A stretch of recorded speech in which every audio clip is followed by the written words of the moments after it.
Hey everyone, it's Brian from Puente Hyundai. In today's video, we're gonna be looking at the 2022 Hyundai Tucson, and we're gonna be looking at the Smart Trunk and how to use and activate it.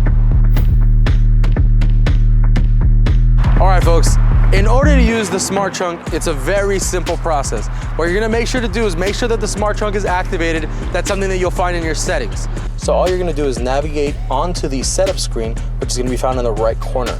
Once you tap on that button icon, it'll take you to vehicle description, which we're gonna press in the left corner. Once we click on that, one of the settings we're gonna go to is all the way down.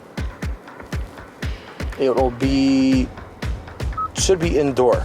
Now, once we're indoor, at the very end, you see where it says power liftgate. We're gonna press that. Right now it's on, and it's as easy as turning that button, clicking it, and making sure that it's off. So now, again, all you do is tap it on, and you'll see that there are other options here as far as power liftgate opening speed and height. You have the opportunity as well to turn on the smart liftgate.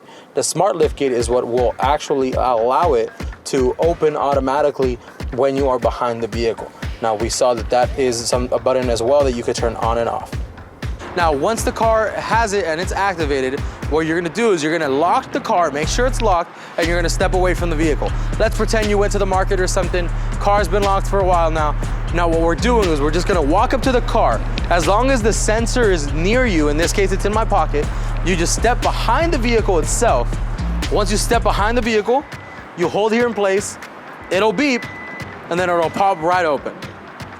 Hands-free. All right, everyone, thank you so much for watching today's video. If you have any questions or concerns, please leave them in the comment section below. Like and share the page. Appreciate it, guys. We'll see you next time.